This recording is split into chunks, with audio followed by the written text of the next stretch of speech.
আসসালামু আলাইকুম, welcome to জুনুস family. সবাইকে নতুন আরও একটা ব্লগ অনেক অনেক ওয়েলকাম করছি। যে যেখান থেকে দেখছেন আশা করি সবাই অনেক ভালো আছেন। আলহামদুলিল্লাহ আমরা অনেক ভালো আছি।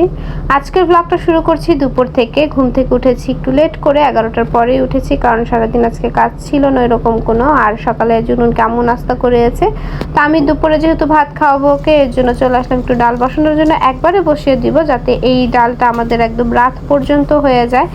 আর আমি ভাত ডালটা দুপুরে যখন বসাই একবারেই বসাই, কারণ বারবার যাতে করতে না হয়। আর যেহেতু কারেন্টের চুলা একটা একটা করে করি, একটু সময় তো লাগে। আর এখানে চলে আসলাম সন্ধ্যায় চিকেন ফ্রাই করব। ওর জন্য কিছু মাংস আমি আগে থেকে তুলে রেখেছিলাম ফ্রিজে, তো বরফে হাত ছোটানোর চেষ্টাও করছি। তো মাংসটাকে একটু সিদ্ধ করে নিব আগে, কারণ হচ্ছে পরে ভাজার সময় ভিতরে যাতে কোনো অংশ কাঁচা না থাকে, এই জন্য একটু লবণ আর আদা রসুন দিয়ে আমি হচ্ছে রাইস কুকারে দিয়ে সিদ্ধ করে নিব। তো এখানে আমার হচ্ছে সব রেডি, হাতের কাছেই ছিল, সময় লাগছে না। তারপর সিদ্ধ হতে আর কি যতটুকু সময় লাগবে, আর এই ফাঁকে আমি বাকি যে কাজগুলো আছে সেগুলো শেষ করব। তো জুনুনকে হচ্ছে আপেল কেটে দিয়েছিলাম, সেটা এখনও খেয়ে শেষ করতে পারে নাই। আমি এসে তাড়া দেই, তারপর একটা একটা করে মানে আমাকে দেখায়, খুব দ্রুত মুখে মানে দেওয়ার চেষ্টা করে যে হ্যাঁ আমি খাচ্ছি, কিন্তু আমি চলে গেলে আবার সে চুপ করে বসে থাকে মোবাইল নিয়ে।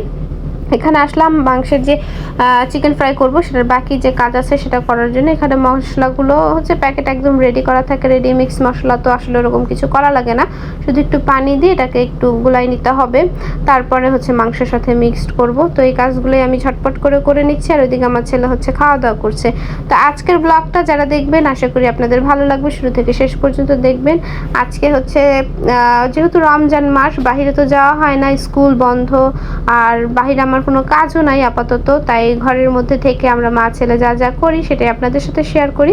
তো যদি আপনাদের ভালো লেগে থাকে তাহলে অবশ্যই আমার চ্যানেলে নতুন হয়ে থাকলে সাবস্ক্রাইব করে দিবেন, আর যারা পুরাতন আছেন সাবস্ক্রাইব করেছেন আপনাদেরকে আবারও অনেক অনেক ধন্যবাদ জানিয়ে দিচ্ছি। তো দেখতে থাকেন আজকের ব্লগটা, আশা করি আপনাদের অনেক বেশি ভালো লাগবে। জীবনটা আসলে একঘেয়েমি হয়ে থাকে, মানে প্রতিদিন একই রুটিনে চলে, তারপরেও চেষ্টা করি নিজের মতো করে মানে এক একটা দিন এক এক রকম করে কাটাতে। তো আপনাদের সাথে আসলে যে ব্লগগুলো এখন শেয়ার করছি, যেহেতু বাসায় আছি তাই রান্না বান্না খাওয়া দাওয়া এগুলাই চলবে। আর রমজান মাস যেহেতু ওইভাবে আমরা বাহিরে যাব না, যদি কেনাকাটার উদ্দেশ্যে বের হই তাহলে সেটা তো দেখতে পাবেন। তাই ঘরের মধ্যে আমরা 2-3 জন মানুষ, আর 2-3 জনের মধ্যে আসলে ক্যামেরার সামনে আমি আর জুনুনই এসে থাকি। তো আপনাদেরকে আমাদের মুহূর্তগুলো শেয়ার করে থাকি, আশা করি আপনাদের ভালো লাগে। তো এখানে আমি হচ্ছে সন্ধ্যায় যে ফল খাবো ইফতারিতে, সেই ঘরে যা ছিল তাই কেটে নিয়েছি, আর হচ্ছে শরবতের জন্য লেবুটাও কেটে নিয়েছি। এখানে চলে আসলাম, কিছুক্ষণ পরে হয়তো আজান দিয়ে দিই, আধা ঘন্টা পর, তাই ছটপট করে মাংসটাকে ভেজে নিতে, চিকেনটাকে।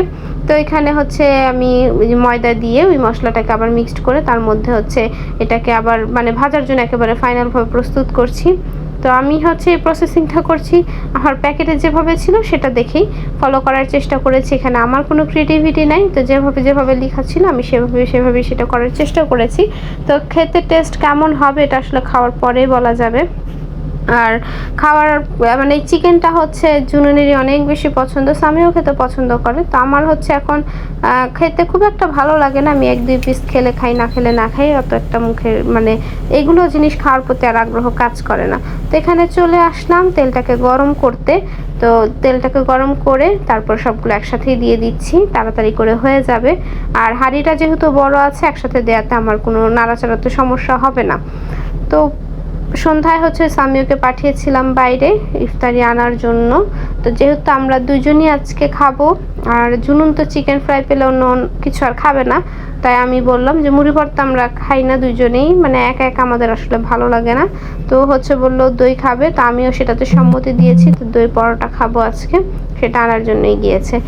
আর এদিকে দেখেন আমার হচ্ছে মানে মাংসটা মানে চিকেনটা পুরো ফ্রাই হয়ে গিয়েছে। আর এই জিনিসটা যখন আমি মানে রেডি করি তো জুনুন খুব বেশি খুশি ছিল, কারণ ওর পছন্দের খাবার। আমাদের স্বামী এখানে চলে আসছে, তো দই নিয়ে আসছে। দইটা আসলে আনার সময় হয়তো কোনো একটা ভুল হয়েছে, বা যারা দিয়েছে তারাই এভাবে ফেলে দিয়েছে জানি না, ভিতরে কিছুটা পড়ে গিয়েছে। তো আমি এখন হচ্ছে এগুলোকে তুলে রাখবো। তো এই তো দইয়ের হাঁড়িটাকে আমি একটা বোলের মধ্যে নিয়ে নিচ্ছি, কারণ প্যাকেটের অনেকখানি পড়ে গেছে, যেটা দিয়ে একজন মানুষের খাওয়া হয়ে যাবে। তো আমি এটাকে চেটেচে পরিষ্কার করে নিচ্ছি, কারণ কিছুক্ষণের মধ্যে আজান দিয়ে দিবে। আর আমাদের মোটামুটি সব কাজ শেষ আমার। এদিকে হচ্ছে খাবার রেডি করছি। এই তো পরোটা নিয়ে আসছে আরেক জায়গা থেকে, তো এতগুলা পরোটা দেখে মানে আমার মাথা নষ্ট হয়ে গেছে আসলে। 4টা আনছে, না আনলেই হয়তো 2টা আনলে আমাদের দুজনের জন্য যথেষ্ট, অনেক বড় তো। আর এদিকে যে শরবতটা ঢেলে দিচ্ছি। আর জুনুনের ইফতারি আমাদের অনেক আগেই শুরু হয়ে যায়, মানে টেবিলে খাবার আসার সাথে সাথেই তার খাওয়া দাওয়া শুরু হয়ে যায়, ইফতারিও শুরু হয়ে যায়। তো আজকের ব্লগটা হচ্ছে খুব একটা বড় হবে না, ছোট করেই করেছি, কারণ হচ্ছে ইফতারির পরপর আসলে তেমন আর কোনো কাজ থাকে না সারা দিনের। তো কাজটা শুরু হয় ওই দুপুর থেকে সন্ধ্যায় এসে শেষ হয়ে যায়। তারপর আর কি দেখাবো, এই জন্য আজকের ব্লগটা এই পর্যন্তই থাকবে। আমাদের খাওয়া দাওয়ার পর আর তেমন কিছু দেখানোরও আসলে নাই। আর এখানে খেতে খেতে জুনুন হচ্ছে অনেক কথা বলতেছিল। মাশাআল্লাহ, সে এখন অনেক কথাই বলতে পারে বা তার মনের আবেগটাকে প্রকাশ করতে পারে। তার কোনো খাবার ভালো লাগলে, সেটা টেস্ট ভালো হলে সে সেগুলো খুব সুন্দর করে বলতে পারে, খারাপ লাগলেও বলতে পারে। যে যখন ঝাল বেশি হয় সেটাও বলতে পারে, মানে মোটামুটি তার আবেগ প্রকাশ করা আর কি শিখে গিয়েছে। তো যাই হোক, যে যেখান থেকে দেখছেন সবাইকে বলবো আমাদের ব্লগ যারা দেখেন কন্টিনিউ দেখবেন, এবং নতুন হয়ে থাকে চ্যানেলটিকে অবশ্যই সাবস্ক্রাইব করে দিবেন, ইউটিউব পেজটিকে ফলো করে দিবেন। আমরা চেষ্টা করব আমাদের নতুন নতুন আপডেট আপনাদের সাথে শেয়ার করতে।